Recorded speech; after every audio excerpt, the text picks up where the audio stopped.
नमस्कार विद्यार्थी मित्रांनो, आज आपण उपयोगितेच्या ज्या संकल्पना आहेत त्यांचा अभ्यास करणार आहोत. एकूण उपयोगिता टोटल युटिलिटी आणि दुसरी आहे सीमांत उपयोगिता मार्जिनल युटिलिटी. या दोन्हींच्या व्याख्या काय आहेत आणि एकूण उपयोगिता आणि सीमांत उपयोगिता यामध्ये सहसंबंध काय आहे याचा अभ्यास आपण या ठिकाणी करणार आहोत. पहिली जी संकल्पना आहे ती म्हणजे एकूण उपयोगिता. व्याख्या आहे वस्तूच्या सर्व नगांच्या उपभोगापासून ग्राहकाला मिळणाऱ्या एकत्रित उपयोगितांची बेरीज म्हणजे एकूण उपयोगिता होय. या ठिकाणी आपण वस्तूच्या सर्व नगाच्या उपभोगापासून म्हणजे जेवढे नग आपण उपभोग घेणार आहोत तेवढ्या सर्व नगापासून जी उपयोगिता मिळणार आहे त्या सर्व उपयोगितेची काय करायची आहे, बेरीज करावयाची आहे. त्याला आपण एकूण उपयोगिता असं म्हणणार आहोत. या ठिकाणी आपण पाठीमागं दोन वैशिष्ट्यांचा अभ्यास केलेला आहे. उपयोगिता गरजेच्या तीव्रतेवर अवलंबून असते आणि उपयोगितेचं मोजमाप अशक्य आहे. संख्येत मोजमाप करता येत नाही आहे. उपयोगितेची गरजेच्या तीव्रतेवरती अवलंबून आहे. गरज जेवढी तीव्र तेवढी उपयोगिता जास्त मिळते. गरजेची तीव्रता जसजशी कमी होत जाते तसतशी उपयोगिता कमी कमी होत जात असते. म्हणून या ठिकाणी आपण उदाहरण घेत असताना ज्या वस्तूचा उपभोग घेणार आहोत ज्या व्यक्तीच्या बाबतीत आपण ही उपयोगितेची संकल्पना अभ्यासणार आहोत त्या व्यक्तीची भुकेची गरज तीव्र असणार आहे आणि मग सुरुवातीच्या नगापासून त्या व्यक्तीला उपयोगिता सर्वात जास्त मिळणार आहे. दुसऱ्या नगापासून त्यापेक्षा कमी मिळणार आहे. तिसऱ्या नगापासून त्यापेक्षा कमी मिळणार आहे. चौथ्या नगापासून त्यापेक्षा कमी मिळणार आहे. जशी गरज पूर्ण होत जाईल, ज्या ठिकाणी गरज पूर्ण होईल त्या ठिकाणी उपयोगिता शून्य मिळणार आहे. तरीही वस्तूचं सेवन केलं तरी उपयोगिता कमीच होणार आहे. जेवढे नग आपण असे सेवन करणार आहोत त्या सर्व नगांच्या उपयोगितेची काय करायची आहे, बेरीज करावयाची आहे. या ठिकाणी असंही म्हटलेलं आहे की उपयोगितेचं संख्यात्मक मोजमाप करता येत नाही आहे. कारण उपयोगिता ही संकल्पना कशी आहे, मानसिक आहे, भावनिक आहे आणि त्याचा ॲक्युरेट मोजमाप आपण करू शकत नाही. म्हणून उपयोगितेचं मोजमाप करत असताना पहिल्या नगापासून सर्वात जास्त म्हणजे किती, तर आपण असं समजूया की 10 मात्रा मिळते. 10च का, तुम्ही 20 पकडली तरी चालेल, 25 पकडली तरी चालेल. दुसऱ्या नगापासून किती, मग 10 असेल सुरुवातीचं. दुसऱ्या नगापासून गरजेची तीव्रता कमी होते म्हणून त्यापेक्षा कमी 8 मिळते. तिसऱ्या नगापासून मग 6, त्या गरजेची तीव्रता कमी होते मग उपयोगिता कमी मिळते. चौथ्या नगापासून 4 मात्रा, 5व्या नगापासून 2 मात्रा, 6व्या नगापासून 0 मात्रा. ज्या ठिकाणी गरज पूर्ण होते त्या ठिकाणी 0 मात्रा मिळते. तरी वस्तूचा आपण उपभोग घेतला तरी उपयोगिता काय होत असते, कमीच होत असते. म्हणजेच या ठिकाणी सीमांत म्हणजे काय, तर या ठिकाणी उपभोग घेत असताना जसजसं वस्तूचं आपण सेवन करत जाऊ त्यातील प्रत्येक नग त्यापासून मिळणारी उपयोगिता म्हणजे वाढीव नगापासून एकूण उपयोगितेत प्रत्यक्ष किती भर पडते त्याला आपण सीमांत उपयोगिता असं म्हणतो. म्हणजे शेवटच्या नगापासून मिळणारी उपयोगिता असं म्हटलं तरी चालेल. शेवटचा कोणता, ज्या ठिकाणी आपण थांबणार आहे तो शेवटचा. प्रत्येक नगापासून पडणारी भर, एकूण उपयोगितेत पडणारी भर, त्याला आपण सीमांत. सीमांत या शब्दाचा अर्थच प्रामुख्यानं काय आहे, बदल. म्हणजे प्रत्येक जसं वस्तूचं आपण सेवन करत जाऊ तसं त्यापासून प्रत्येक वाढीव नगापासून किती उपयोगिता मिळते, किती प्रत्यक्ष एकूण उपयोगितेत भर पडते त्याला आपण सीमांत उपयोगिता असं म्हणत असतो. या ठिकाणी आपण एकूण उपयोगिता आणि सीमांत उपयोगिता याच्या व्याख्यांचा अभ्यास केलेला आहे. यांच्यामध्ये सहसंबंध काय आहे तो अभ्यासणार आहोत. या ठिकाणी तुम्हाला एकूण उपयोगिता आणि सीमांत उपयोगिता याचं पत्रक दिलेलं आहे.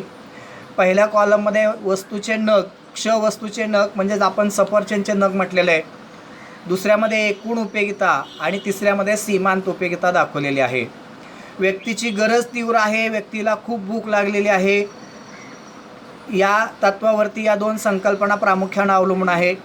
सुरुवातीला गरज तीव्र आहे असं आपण समजूयात. पहिल्या सफरचंदाचा उपभोग घेतला तर सीमांत उपयोगिता आपणाला 10 मिळते. पहिल्या नगाच्या वेळेस सीमांत उपयोगिता जी आहे ती आपल्याला 10 मिळते. पहिल्या नगाच्या वेळेस सीमांत उपयोगिता आपल्याला किती मिळते, 10. दुसरा सफरचंदचा आपण उपभोग घेतला तेव्हा आपणाला सीमांत उपयोगिता 8 मिळते. म्हणजे पहिल्या नगाची सीमांत उपयोगिता 10, म्हणून एकूण उपयोगितासुद्धा किती येणार? 10च त्या ठिकाणी येणार. पहिल्या नगाची सीमांत उपयोगिता 10, म्हणून एकूण उपयोगितासुद्धा 10च त्या ठिकाणी असते. त्यानंतर दुसऱ्या नगाची सीमांत उपयोगिता जी आहे ती 8 आहे. बघा, दुसऱ्या नगाची सीमांत उपयोगिता पहिल्या नगापेक्षा दुसऱ्या नगाची सीमांत उपयोगिता कमी होते, कारण गरजेची तीव्रता कमी होते, म्हणून या ठिकाणी सीमांत उपयोगिता 8 मिळते. पहिल्या नगाची 10 आणि दुसऱ्या नगाची 8, म्हणून एकूण उपयोगिता 18 होते.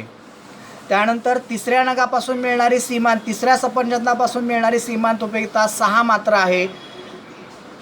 एकूण उपयोगिता 18 आणि 6 24 होते. चौथ्या नगापासून मिळणारी सीमांत उपयोगिता 4 आहे, कमीच मिळते. गरजेची तीव्रता कमी होते, म्हणून सीमांत उपयोगिता कमी होते. एकूण उपयोगिता 28 होते.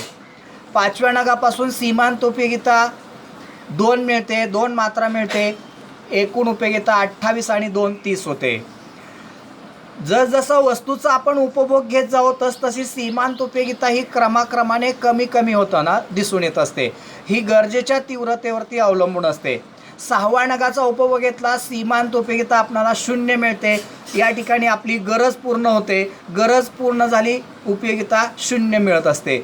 एकूण उपयोगिता 30 आणि 0 30च राहते.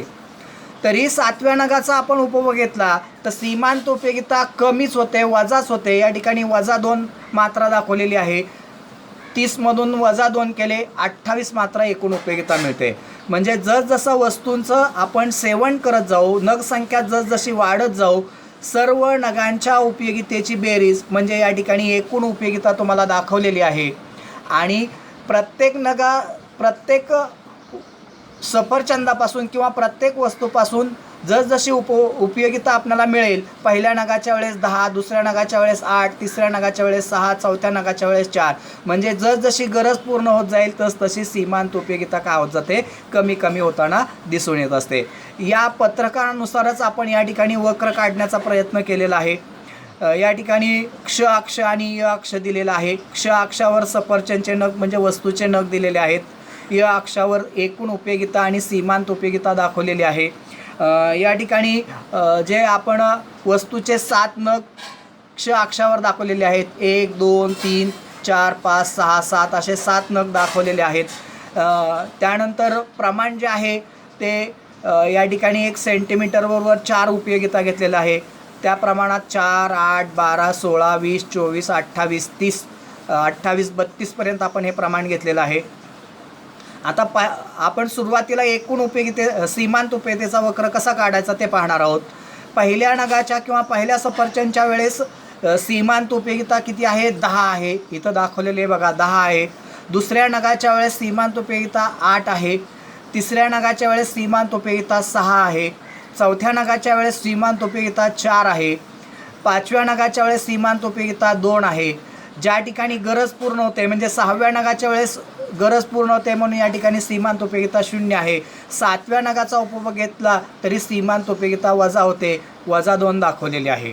हे सर्व बिंदू एकमेकांना जोडले असता डावीकडून उजवीकडे खाली सरकणारा हा सीमांत उपयोगिता वक्र हा तयार होत असतो. त्याच पद्धतीने आपण एकूण उपयोगितेचा वक्र अभ्यासणार आहोत. एकूण उपयोगितामध्ये सुरुवातीला पहिल्या नगाच्या वेळेस एकूण उपयोगिता 10 दाखवलेली आहे. दुसऱ्या नगाच्या वेळेस एकूण उपयोगिता 18 आहे. तिसऱ्या नगाच्या वेळेस एकूण उपयोगिता 24 आहे. चौथ्या नगाच्या वेळेस एकूण उपयोगिता 28 आहे. पाचव्या नगाच्या वेळेस एकूण उपयोगिता 30 आहे. 6व्या नगाच्या वेळेस एकूण उपयोगिता पुन्हा 30 आहे. 7व्या नगाच्या वेळेस पुन्हा एकूण उपयोगिता 28 आहे. हे सर्व बिंदू जोडले असता डावीकडून उजवीकडे वर जाणारा, कालांतराने क्ष अक्षाला समांतर असणारा व नंतर खाली सरकणारा किंवा खाली झुकणारा एकूण उपयोगितेचा वक्र तयार होत असतो. ज्या पद्धतीने आपण पत्रक काढलेलं आहे त्या पत्रकाच्या आधारेच आपण दोन्ही वक्र काढण्याचा प्रयत्न केलेला आहे. आता या दोन्हीमध्ये सहसंबंध काय आहे तर पहिल्या नगाच्या उपभोगाच्या वेळी एकूण उपयोगिता आणि सीमांत उपयोगिता ही समान असते. म्हणजे एकूण उपयोगिता बरोबर काय असते? सीमांत उपयोगिता असते. पहिल्या नगाच्या वेळेस एकूण उपयोगिता 10 आहे. आणि सीमांत उपयोगिता पण 10 आहे, म्हणून पहिल्या नगाच्या वेळेस एकूण उपयोगिता आणि सीमांत उपयोगिता कशी असते, समान असते, एकसारखी असताना आपणाला दिसून येत असते. दुसरा मुद्दा आहे, जसजसं आपण क्ष वस्तूंचा म्हणजे सफरचंदचा उपभोग घेत जाऊ तसतशी एकूण उपयोगिता जी आहे ती घटत्या दराने वाढताना दिसून येत असते. ही जी एकूण उपयोगिता आहे ही वाढते, परंतु वाढण्याचा जो दर आहे हा घटता आहे, कमी कमी वेगाने आपल्याला या ठिकाणी ती वाढताना दिसून येत असते. म्हणजे एकूण उपयोगिता ही घटत्या दराने, जसजसं वस्तूचं आपण सेवन करत जाऊ तसतसं एकूण उपयोगिता ही घटत्या दराने वाढताना दिसून येत असते. तर सीमांत उपयोगिता ही कायमस्वरूपी क्रमशः घटताना दिसून येत असते. म्हणजे सीमांत उपयोगिता ही घटताना दिसून येत असते, तर एकूण उपयोगिता ही घटत्या दराने वाढताना दिसून येत असते. त्यानंतर तिसरा मुद्दा आहे, जेव्हा एकूण उपयोगिता सर्वात जास्त असते, महत्तम असते, या ठिकाणी 6व्या नगाच्या वेळेस एकूण उपयोगिता 30 आहे, 5व्या नगाच्या वेळेस 30 आहे. जेव्हा सीमांत एकूण उपयोगिता सर्वात जास्त म्हणजे महत्तम असते, तेव्हा सीमांत उपयोगिता ही 0 असते. म्हणजे या ठिकाणी वक्रामध्ये दाखवलेलं बघा, सीमांत एकूण उपयोगिता जेव्हा सर्वात जास्त असते त्याच ठिकाणी सीमांत उपयोगिता 0, क्ष अक्षाला स्पर्श करणारा जो वक्र आहे सीमांत उपयोगितेचा तो 0 या ठिकाणी स्पर्श करतो.